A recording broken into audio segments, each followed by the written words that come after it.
Hello बच्चों, welcome to the YouTube channel of Genius Science Classes. और बच्चों, हमारा चैप्टर रोटेशनल डायनेमिक्स चल रहा है और इस चैप्टर रोटेशनल डायनेमिक्स में हमारा टॉपिक रोटेशनल मोशन स्टार्ट हुआ है। और रोटेशनल मोशन का एक बेसिक लेक्चर हम देख चुके हैं और अब दूसरा भी लेक्चर हम देख रहे हैं, ये भी बेसिक है। और आज के टॉपिक में हम डिस्कस करने वाले हैं मोमेंट ऑफ इनर्शिया। बच्चों, टॉपिक मोमेंट ऑफ इनर्शिया जो कि एक्चुअली टेक्स्ट बुक में तो नहीं दिया हुआ है, लेकिन इस टॉपिक को समझे बिना हम इस चैप्टर के इसके आगे की किसी भी डेरिवेशन या किसी भी कॉन्सेप्ट या प्रॉब्लम को न सॉल्व कर सकते हैं न समझ सकते हैं। और डेफिनेटली भले टेक्स्ट बुक में नहीं दिया हुआ है, लेकिन मैं गारंटी के साथ बोलूँगा कि मोमेंट ऑफ इनर्शिया के बेस पे एग्ज़ाम में डेफिनेशन भी आ सकता है, क्वेश्चन सॉल्व करने के लिए भी आ सकता है। और नीट और जेई के हिसाब से, सारे कम्पिटिटिव एग्ज़ाम के हिसाब से इस टॉपिक को, मोमेंट ऑफ इनर्शिया को समझना ज़रूरी है। तो आओ हम देखते हैं क्या है मोमेंट ऑफ इनर्शिया। लेकिन मोमेंट ऑफ इनर्शिया को समझने से पहले इनर्शिया, जो कि आप लोअर स्टैंडर्ड में पढ़ चुके हैं, 11 में भी इनर्शिया आपके पास आ चुका है, तो इनर्शिया क्या है अगर नहीं जानते तो भी देख लो, ठीक है। Inertia, to resist any change, यानी बॉडी किसी भी चेंज को रेजिस्ट जब करती है उसे कहते हैं इनर्शिया, ठीक है। यानी inertia is the property of the body to resist the change. क्या है इसका मतलब, मैं आपको समझाता हूं। ये देखो, मान लो कि एक कार है, एक गाड़ी है या बस है, कुछ भी है, इसमें बहुत सारे पैसेंजर बैठे हुए हैं और गाड़ी बहुत तेज़ी से चल रही है, ठीक है। पैसेंजर भी आराम से बैठे हैं, गाना वाना सुन रहे हैं एकदम, ठीक है। अचानक कार ने ब्रेक मार दिया, गाड़ी ने अचानक आगे ब्रेक मार दिया, तो सारे के सारे पैसेंजर को आगे की तरफ फोर्स लगेगा, सब आगे की तरफ झुक जाएंगे। This is because of inertia. या अगर मान लो गाड़ी एक जगह रुकी हुई है, ठीक है, सारे पैसेंजर जो है रेस्ट पोजीशन पे बैठे हैं आराम से, और गाड़ी अचानक तेजी से चलना शुरू हो जाए तो सबको जो है पीछे की तरफ धक्का लगेगा, पीछे की तरफ फोर्स अप्लाई होगा। This is because of property of inertia. क्योंकि गाड़ी रुकी हुई है, हमारी बॉडी भी रेस्ट पोजीशन पे है, अभी हमारी बॉडी किसी भी चेंज के लिए रेडी नहीं है। गाड़ी तो अचानक तेजी से आगे बढ़ गई तो फिर हमारी बॉडी को जो है पीछे की तरफ फोर्स लगता है। This is the property of inertia. ये इनर्शिया की वजह से हुआ, ठीक है।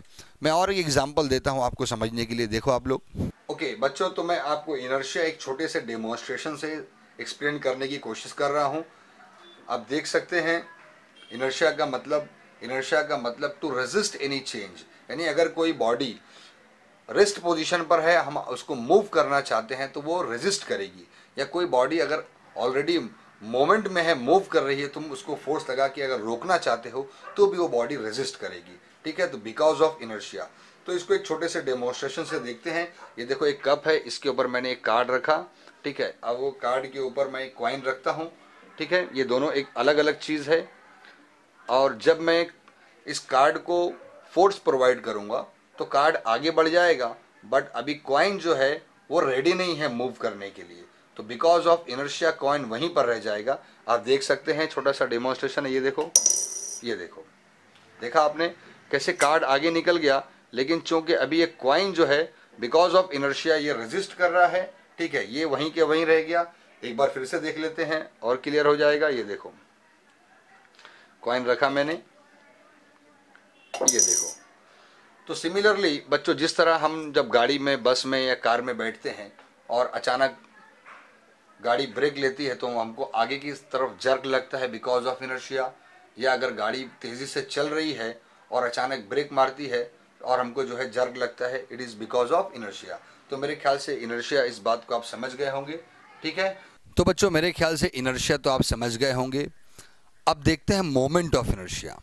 अच्छा, इनर्शिया और मोमेंट ऑफ इनर्शिया में सबसे पहला डिफरेंस देख लो।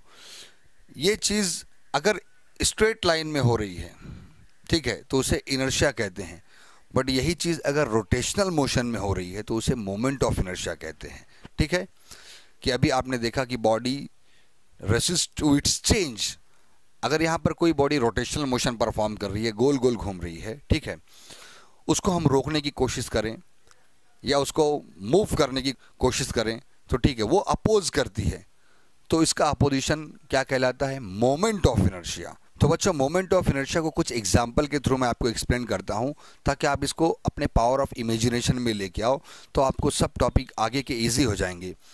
जैसे पावर ऑफ इमेजिनेशन, मतलब जैसे अगर मैं आपको बोलूं कि एक बच्चे ने दूसरे बच्चे को मारा और उसका दांत टूट गया, तो सारी पिक्चर आपको मेमोराइज हो जाएगी, कितना फोर्स से मारा होगा, दांत टूटा, कैसा खून निकला होगा। तो ये इन बातों को आप इजीली इमेज कर पा रहे हो। तो उसी तरह जब बोला जाए moment of inertia, body having moment of inertia, find the moment of inertia of the disc, find the moment of inertia of the ring and rod, ठीक है। तो मोमेंट ऑफ इनर्शिया मतलब क्या, ये बात आपको समझ में आनी चाहिए, इमेजिन होनी चाहिए, ठीक है। तो जैसे कि मोमेंट ऑफ इनर्शिया को एक्सप्लेन करने के लिए, आपको समझाने के लिए मैं एग्जांपल देता हूँ। मान लो कि एक फ़ैन है जो कि रोटेट कर रहा है। अभी बटन आपने ऑन किया है, फ़ैन रोटेट कर रहा है। अब जाके बटन ऑफ कर दो तो क्या डायरेक्ट फ़ैन रुक जाएगा? नहीं, वो कुछ देर तक चलता रहेगा, है ना, कुछ देर तक चलता रहेगा, because of moment of inertia. अच्छा, अगर आप जाके उसको रोकने की कोशिश करेंगे तो इट अपोजेस, वो अपोज करेगा, वो रुकने में अपोज करेगा because of moment of inertia. तो कोई भी बॉडी जो रोटेशनल मोशन परफॉर्म कर रही है, रोटेट करती हुई बॉडी को स्टॉप करने जाएंगे, या कोई बॉडी जो स्टॉप है उसको घुमाने जाएंगे, तो वो चेंज अपोज करेगी, उस चेंज को वो अपोज करेगी। तो इसका मतलब उस बॉडी के पास मोमेंट ऑफ इनर्शिया है। अच्छा, अब ठीक है, अब जैसे कि एक बॉडी है, वो 2 रेडियन पर सेकेंड के हिसाब से रोटेशनल मोशन परफॉर्म कर रही है, ठीक है। आप गए उसको रोक रहे हैं, आप उसको 2 रेडियन पर सेकेंड से 1 रेडियन पर सेकेंड करना चाहते हैं। तो उस बॉडी का मोमेंट ऑफ इनर्शिया कितना, यानी उस बॉडी ने 2 रेडियन पर सेकेंड से 1 रेडियन पर सेकेंड होने में जो अपोज किया, उस अपोज को हम कहेंगे मोमेंट ऑफ इनर्शिया, ठीक है। तो जैसे कि उसका और एक एग्जांपल मैं आपको देता हूं। मान लो हमारे पास 2 गेंद है, बॉल, एक हल्का है कापूस जैसा और एक भारी है, ठीक है। हमने हल्का गेंद ज़मीन पर फेंका तो बिकॉज ऑफ फ्रिक्शन कहीं ना कहीं जाके रुकेगा, ठीक है। तो ये हल्का गेंद जल्दी ही जाके रुक जाएगा।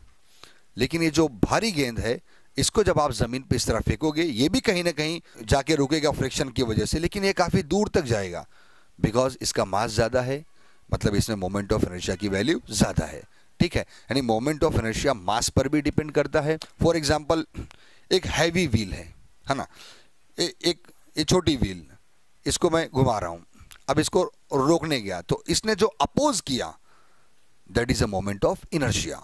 अगर इसी तरह बड़ी व्हील, जायंट व्हील, वो रोटेशनल मोशन परफॉर्म कर रहा है, उसको रोकने जाएंगे तो ज़्यादा उसके पास मोमेंट ऑफ इनर्शिया है, उसको रोकने के लिए ज़्यादा फोर्स अप्लाई करना पड़ेगा, ठीक है। तो बच्चों, moment of inertia it is nothing but it is a tendency of a body to resist its angular change, यानी बॉडी की वो टेंडेंसी जो अपने एंगुलर चेंज को रेजिस्ट करती है। यानी जब बॉडी रोटेशनल मोशन परफॉर्म कर रही है, अगर वो रोटेट कर रही है, आप उसको रोकने जाएंगे, ठीक है, तो वो रेजिस्ट करेगी, अपोज करेगी, इसी को कहते हैं मोमेंट ऑफ इनर्शिया। अगर बॉडी एक जगह रुकी हुई है और ये बॉडी रुकी हुई है, आप इसको रोटेट करना चाहेंगे तो मतलब ये अपोज करेगी, पहले हमारे फोर्स अप्लाई करने के बाद वो रोटेट तो हो जाएगी, मगर जो अपोज कर रही है, इसी को हम कहते हैं मोमेंट ऑफ इनर्शिया, ठीक है। तो बच्चों, मेरे ख्याल से मोमेंट ऑफ इनर्शिया आपको समझ में आया होगा। ये आप डेफिनेशन देख लो, moment of inertia is the characteristic of a rotating body due to which it opposes the change in its condition of rest और मोशन, यानी रेस्ट में हो तो भी वो, आप जब उसको मूव करेंगे, रोटेट करेंगे तो भी वो अपोज करेगी, और अगर वो रोटेटिंग कंडीशन में हो और रोटेटिंग कंडीशन में आप उसको रोकने की कोशिश करेंगे तो भी वो अपोज करेगी, ठीक है। तो बच्चों, it is a tendency of the body to resist its angular change. हम बार बार एंगुलर रोटेशनल बोल रहे हैं क्योंकि moment of inertia rotational motion में होता है, इनर्शिया कहाँ होता है? ट्रांसलेशन मोशन में, यानी बॉडी स्ट्रेट लाइन में है, वहां पर वो अपोज कर रही है तो वो इनर्शिया कहलाएगा। लेकिन वही काम अगर बॉडी रोटेशनल मोशन में परफॉर्म करती है तो उसे हम क्या कहते हैं? मोमेंट ऑफ इनर्शिया, ठीक है। जैसे कि बच्चों देखो, मान लो ये डिस्क है, ठीक है, मान लो ये this is the axis of rotation and it is a disc, ये रुकी हुई है। अब मैं इसको जो है मूव कर रहा हूं, रोटेट कर रहा हूं, तो ये अपोज करेगी पहला, ये रेडी नहीं है मूव करने के लिए, तो ये जो अपोज करेगी इसी को बोलते हैं हम मोमेंट ऑफ इनर्शिया। मान लो अगर ये बॉडी तेजी से घूम रही है और अब मैं इसको रोकने की कोशिश करूं तो भी ये अपोज करेगी, इसको कहते हैं मोमेंट ऑफ इनर्शिया। तो बच्चों, see the standard definition of moment of inertia, जो हमारे बुक में आमतौर पर डेफिनेशन लिखा होता है। The moment of inertia of a rigid body about a given axis of rotation is defined as the sum of product of masses of each particle and square of its perpendicular distance from the axis of rotation. This is the definition of moment of inertia. मैं इसको समझाने की कोशिश करता हूँ, यहाँ पर ध्यान दो बच्चों. Let us consider this is the rigid body, okay, and it is the axis of rotation. मतलब ये एक्सिस ऑफ रोटेशन और ये रिजिड बॉडी है जो कि रोटेशनल मोशन परफॉर्म कर रही है, रोटेट कर रही है, ठीक है, okay. And number of particles, mass m1, second particle its mass m2 and mass m3, numbers of particles मैं यहाँ पर दिखा देता हूँ. यानी आप जानते हैं ऐसे बहुत सारे पार्टिकल से मिलकर ये बॉडी बनी हुई है, ठीक है. इसमें बहुत सारे पार्टिकल्स, हम कुछ पार्टिकल ले सकते हैं और इस एक्सिस ऑफ रोटेशन से इस पहले पार्टिकल का जो डिस्टेंस है ये है r1, दूसरे पार्टिकल का डिस्टेंस r2, इसका r3 और rn. हम बहुत सारे पार्टिकल भी दिखा सकते हैं, कुछ पार्टिकल, तो हर मर्तबा बहुत सारे पार्टिकल दिखाना पॉसिबल नहीं है, ठीक है. And body performing angular velocity omega. तो बच्चों जो डेफिनेशन है कि the moment of inertia of this rigid body about a given axis of rotation, इस एक्सिस ऑफ रोटेशन पे इस रिजिड बॉडी का जो मोमेंट ऑफ इनर्शिया है किन चीज़ों पर डिपेंड है. The moment of inertia of a rigid body about a given axis of rotation is defined as sum of product of masses of each particle and square of its distance from the axis of rotation. मतलब जितने भी मास हैं और जितने भी distance हैं axis of rotation से, इन दोनों का प्रोडक्ट करो और सारी वैल्यूज़ का सम करो तो हमको मोमेंट ऑफ इनर्शिया की वैल्यू मिलेगी. देखो मैं इस बात को समझाने की, ये सबसे इंपॉर्टेंट यही है, ठीक है. This is the axis denoted by z and z dash axis, okay. इधर देखो, moment of inertia of a rigid body is defined as the moment of inertia which is denoted by I. Moment of inertia is rigid body about a given axis of rotation is defined as sum of product of sum भी करना है, product भी करना है, ठीक है. सम सारी values का करना है, प्रोडक्ट किसका किसका करना है, मास और डिस्टेंस का. तो sum of product of masses of each particle m1, m2, m3 and mn, ठीक है. And square of its distance from the axis of rotation, axis of rotation से इसके डिस्टेंस का स्क्वायर. तो r1 square, r2 square, r3 square and up to rn square, ठीक है. तो ध्यान दो, यानी जो थ्योरेटिकली डेफिनेशन लिखा है उसको mathematically, moment of inertia of a rigid body about a given axis of rotation is defined as sum of product of masses of each particle m1, m2, m3 up to mn and square of its distance from the axis of rotation. यानी इस मास का axis of rotation से जो distance है उसका square लो, और जो मास है m1 और डिस्टेंस जो r1 है इसका स्क्वायर लेके दोनों को मल्टीप्लाई करो तो इसका प्रोडक्ट हो गया. और इस तरह से हर एक मास और डिस्टेंस का स्क्वायर लेके सबको मल्टीप्लाई करके बाद में सारी वैल्यू को ऐड कर दो तो हमको क्या मिल जाएगा, मोमेंट ऑफ इनर्शिया की वैल्यू हमको मिल जाएगी. इसका मतलब जो इसको अपोज करने का, इसके रोटेशन को अपोज करने की जो टेंडेंसी है उसकी वैल्यू किन चीज़ों पर डिपेंड है, उसकी वैल्यू डिपेंड है मास ऑफ द पार्टिकल पे, यानी टोटल बॉडी के मास पर डिपेंड है. और इस बॉडी का एक्सिस ऑफ रोटेशन, यानी इस बॉडी उस पार्टिकल का इस एक्सिस ऑफ रोटेशन से डिस्टेंस कितना इस पर डिपेंड है. जैसे कि इस बात को समझाने के लिए मैं बोलता हूँ, ये देखो एक छोटी व्हील और इसका एक्सिस ऑफ रोटेशन, और एक काफ़ी बड़ी व्हील और इसका एक्सिस ऑफ रोटेशन. ये छोटी व्हील, इसका मोमेंट ऑफ इनर्शिया कम होगा, इसकी अपोजिशन की टेंडेंसी कम होगी. ये बड़ी व्हील, इसका मोमेंट ऑफ इनर्शिया और इसकी अपोजिशन की टेंडेंसी ज़्यादा होगी. क्यों? इसका रेडियस ज़्यादा है, इसका मास ज़्यादा है, तो जो चीज़ जितनी भारी होगी, जितनी बड़ी होगी, उसकी मोमेंट ऑफ इनर्शिया की टेंडेंसी भी उतनी ज़्यादा होगी। जो चीज़ जितनी छोटी होगी, हल्की होगी, डिस्टेंस जितना कम होगा, उसके मोमेंट ऑफ इनर्शिया की टेंडेंसी भी उतनी कम होगी। ठीक है, तो mathematically moment of inertia we can I is equal to m1r1 square, ये देखो I is equal to m1r1 square plus m2r2 square plus m3r3 square and up to mnrn square. Okay, तो बच्चों सारे मास एंड डिस्टेंस के square को sum कर दो। हम एक साथ भी लिख सकते हैं sum of all mi and ri square. ठीक है, तो बच्चों sum of all the masses of the particle, सारे पार्टिकल के मास को, इस बॉडी में सिर्फ इतने ही पार्टिकल तो नहीं है ना, इस बॉडी में तो बहुत से पार्टिकल हैं, लेकिन सारे पार्टिकल के मास को जब सम करोगे, ऐड करोगे, तो आपको क्या मिल जाएगा? Mass of the body, total mass of the body, body का मास मिल जाएगा।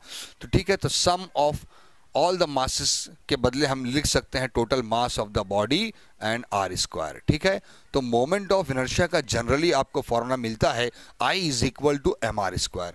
ध्यान में रखना, I is equal to M R square. हम ऐसा भी कैपिटल में भी लिख सकते हैं। तो moment of inertia depends on mass of the body as well as square of the distance of the particle from the axis of rotation. ठीक है, तो ये जनरल फॉर्मूला हो गया मोमेंट ऑफ इनर्शिया का। और बच्चों ये फॉर्मूला अब आगे जो है हमको हर एक डेरिवेशन में, हर एक प्रॉब्लम में जब हम रोटेशनल मोशन पढ़ेंगे तो ये formula I is equal to M R square, I is equal to M R square, I is equal to M R square बार बार यूज होगा। तो इस बात को समझ लो। ठीक है, तो बच्चों इसको आप जो है स्क्रीनशॉट ले लो, ये इंपॉर्टेंट है, एग्जाम में बिल्कुल एग्जाम में आएगा। इसके बेस पे क्वेश्चन भी आएंगे, प्रॉब्लम भी आएंगे, 1 मार्क्स का भी क्वेश्चन आ सकता है, 2 मार्क्स का भी आ सकता है। ठीक है, the unit of moment of inertia kilogram metre square in the SI system and gram centimetre square in the CGS system and dimension of the moment of inertia is m1 l2 and t0। Okay, तो अब हम देखते हैं dependency of moment of inertia. तो बच्चों moment of inertia depends on, moment of inertia किन किन चीज़ों पर डिपेंड्स है, इसकी डिपेंडेंसी क्या है? तो moment of inertia depends on mass, shape and size of the body. यानी बॉडी का मास कम है कि ज़्यादा है, जाहिर सी बात है बॉडी का मास कम होगा तो मोमेंट ऑफ इनर्शिया की वैल्यू कम होगी, यानी पावर ऑफ अपोजिशन कम होगा। अगर बॉडी का मास ज़्यादा है तो पावर ऑफ अपोजिशन यानी मोमेंट ऑफ इनर्शिया की वैल्यू ज़्यादा होगी। Shape and size of the body, यानी बॉडी यूनिफॉर्म है कि नॉन यूनिफॉर्म है, इस पर भी डिपेंड है कि वो कितना अपोज करेगा, यानी उसका मोमेंट ऑफ इनर्शिया कितना होगा। Then distribution of masses about the axis of rotation, यानी ये है एक्सिस ऑफ रोटेशन, इसके अतराफ, इसके आजू बाजू में जो पार्टिकल के जो डिस्ट्रीब्यूशन है उसका मासेस कितना है, इसके ऊपर भी मोमेंट ऑफ इनर्शिया की वैल्यू डिपेंड होती है। हम बहुत से सिचुएशन में हम पहले हर एक पार्टिकल का मोमेंट ऑफ इनर्शिया मालूम करते हैं।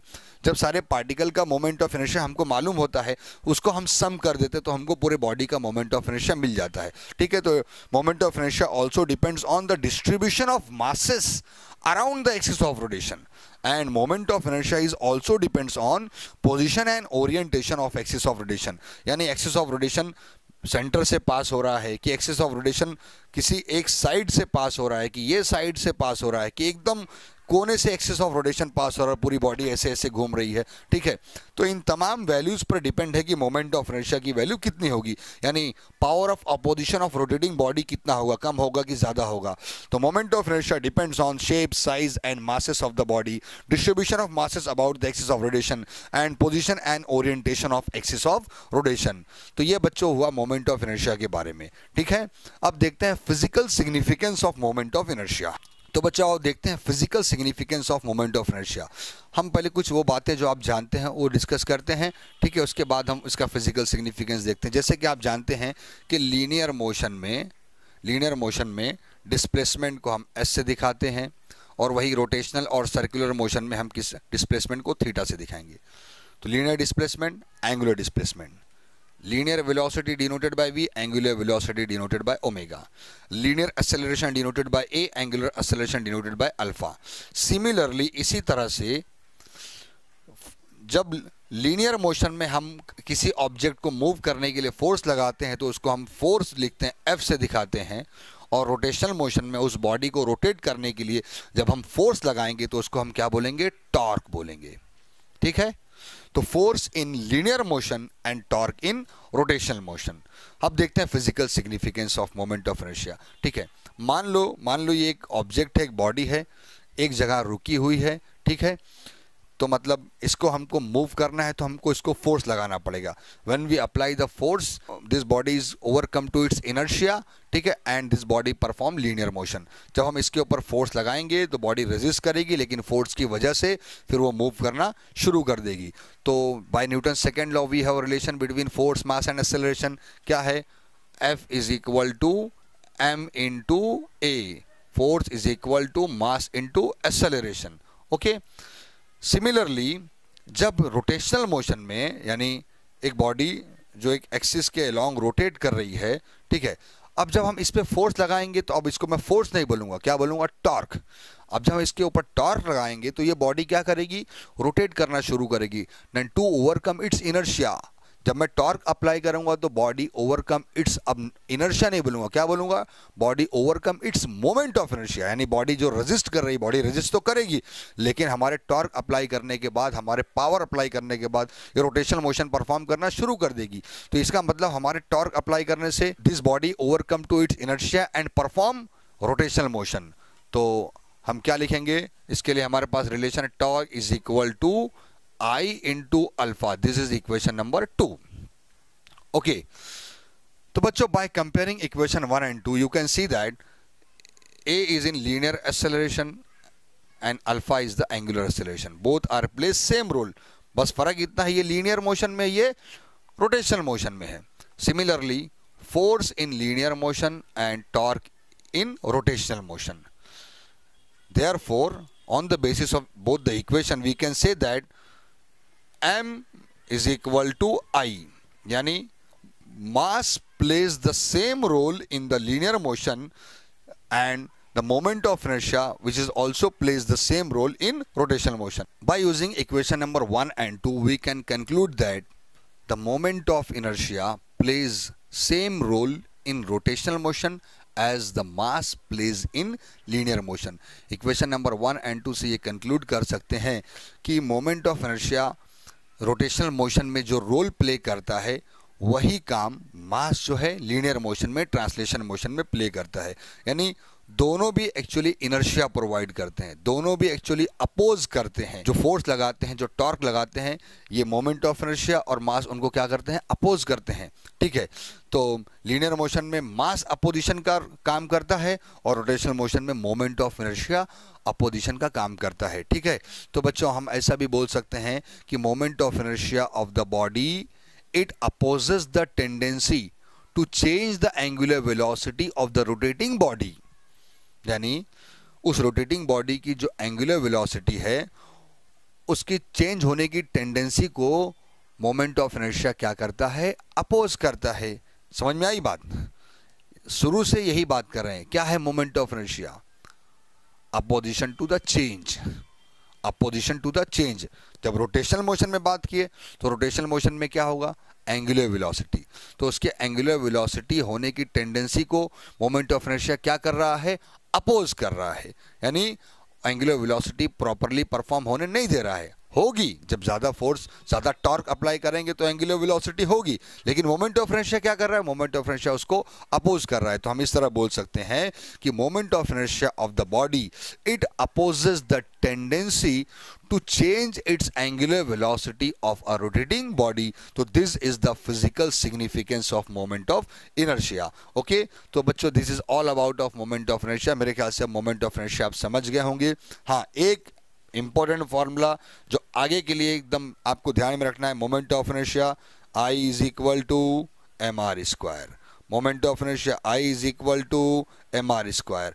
तो ये फॉर्मूला अच्छे से ध्यान में रखना। Moment of inertia depends on mass as well as square of its distance. अब कंटिन्यूसली हर एक क्वेश्चन में बार बार हमको ये फॉर्मूला यूज करना पड़ेगा। ठीक है, स्टॉप करता हूँ, गुड बाय।